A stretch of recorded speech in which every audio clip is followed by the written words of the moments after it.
of anticipation surrounding Big Rami, the beast from the East. And Bob Ciccarello brings him out, and they call him Big Rami for a very obvious reason. He is a massive bodybuilder with extreme proportions, massive quad sweep, insane shoulder to shoulder, and he's got it all. I mean, this is a guy who is just loaded with muscle on top of muscle. The bodybuilding world has been waiting for him to put it together. And Sean, I'm going to let you break down what appears to be the most well-conditioned Big Rami we've ever seen. He showed up here at 305. To see him now at 295, he definitely dropped some water. Came all the way from Dubai. It's a very long trip. Training with the Camel crew out there at the Oxygen gyms under Bader Budai, working with the legendary trainer Chris Cormier. The thighs are world class. They are huge. He wound up getting here. He won the Kuwaiti Pro Championships, and in doing so, he beat Dexter Jackson and Sean Roden. However, he didn't beat them here last year. All right, now let's break this thing down. This is an impressive Big Rami. He was fourth here a year ago. I think he's poised to move up the way he's looking. We're going to see how he compares. Criticize this physique for me. Tell me what's wrong with it. Well, I mean, the glaring weakness is the calves, obviously. He did tear his hamstring a year ago, so I know that he's lightened up on the hamstring work. You got to be afraid to do that again. So I know he moved very cautiously because his quads are so dominant, so powerful, and those hamstrings are a little bit more delicate and fragile. The upper back and the shoulders and the arms, they're all there. You can see that. The lower back still needs a little bit of work, but it's coming. Is this the best Big Rami we've seen?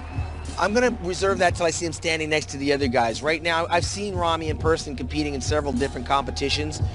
Rami's a very dangerous bodybuilder. Again, the only person he didn't beat last year was the reigning champion, and that was Phil Heath. He beat everyone else. And of course, Dexter Jackson beat everyone else, and Sean Roden had a little bite at the apple. So this is going to be one of those things where we got to see them standing next to each other. But right now, Rami is representing, and when I say big, you got to be out there standing next to this guy. He casts a very big shadow. At the very least, this is the most confident Big Rami we've ever seen. This is a different stage presence than we saw from the far more timid bodybuilder that graced the stage when he was first coming up. So this is a guy who's starting to feel it. He knows what this process is all about.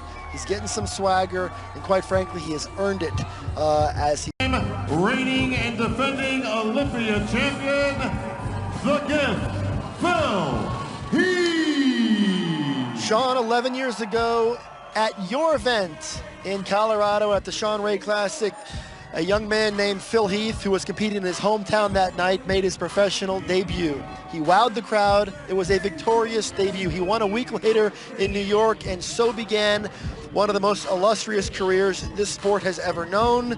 He has since gone on to win the Olympia 6 times, and tonight he's gunning for number 7. He and his trainer, Hani Rambod, have put in the work. They devised a plan, so I'm going to let you, Sean Ray, be the first here in 2017 to assess this version of Phil Heath. It was a long time ago, Dan. Phil has done many things in those 11 years with what he has to work with, and mind you, he didn't wake up and become Mr. Olympia overnight. He put in the work. He won that junior national title. Wound up coming up winning the USA's right here in Las Vegas, and he's plotted his way. I believe he started off in the Mr. Olympia not as Mr. Olympia. He was 4th place, worked his way up to first runner-up behind Jay Cutler, and ultimately grabbed the title, and here he is. And so far, I got no complaints. And again, from the back, this is where these shows are won and lost. Those hamstrings, that back, I haven't seen anybody matching him in this. Yeah, it really is a winning formula. It's just a level of dimension that most guys just really in the history of the sport haven't been able to bring to the stage. It is eye-popping, jaw-dropping muscle as Phil Heath gets the crowd behind him, and it's really fun watching Phil sort of evolve as a professional. The way he takes the stage, the way he commands the stage, he hits his shots. He knows what he's here to do. This is very much a workman-like business trip for Phil Heath, and he's here to continue his reign atop the sport. But make no mistake about it, each year it's a different look for Phil. Olympia champion, Phil Heath. All right, we're going to go ahead and throw it to Carla Sanchez, who's with our classic physique champion.